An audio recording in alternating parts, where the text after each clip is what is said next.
Magandang buhay mga idol, Sports Life Channel PH po. Eto na nga, PBA Mega Blockbuster Trade sa pagitan ng Barangay Ginebra at ng Terra Firma Jeep kasado na.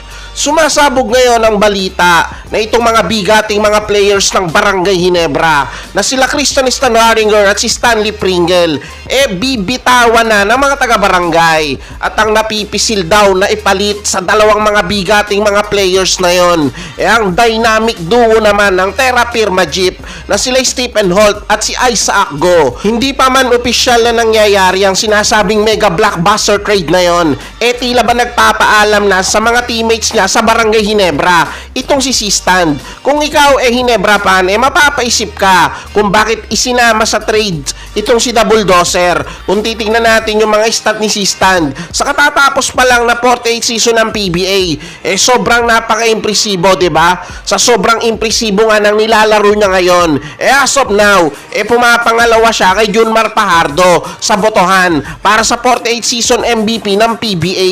Kaya mapapatanong ka na lang talaga kung bakit ite-trade ng Barangay Ginebra itong si Double Dozer. Eto, konklusyon ko lang to mga bossing di kaya naman mag-ibang bansa na itong si Christian Stanharinger kaya siya bibitawan ng Ginebra. Konklusyon ko lang naman yan.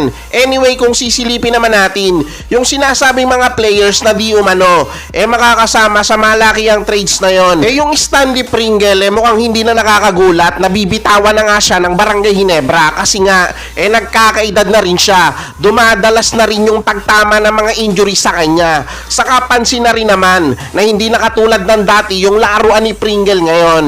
Eto na yung mga sinasabing papalit, yung big man ni si Isaac Go. Noon pa, kursunada na ni Coach Tim Cone ang laruan niya. Isang big man na napakataas ang IQ sa basketball, na napaka-coachable pa daw na player ni Isaac Go. Si Stephen Holt naman, walang duda, na susunod na superstar sa liga. Ngayon pa nga lang, pinapakita niya na ang kanyang tunay na potensyal, na para sa akin, marami pa siyang mailalabas na galing. Lalo pat kung mapupunta nga siya sa kupunan ng Barangay Ginebra, na naandoon ngayon yung winning guest coach sa PBA na si Coach Tim Cone. Sinasabi rin ng ilan na posibleng pagharian nito ang liga sa mga susunod pang taon.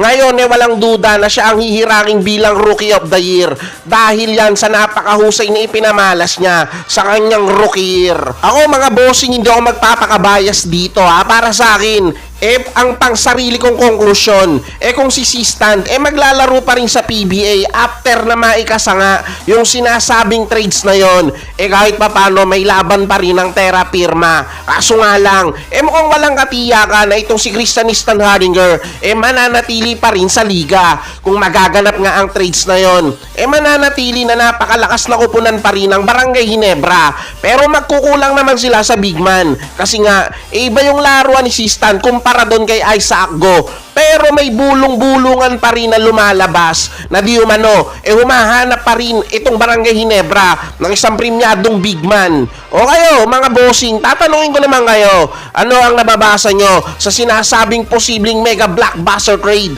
ng Barangay Ginebra at ng Terra Firma Jeep?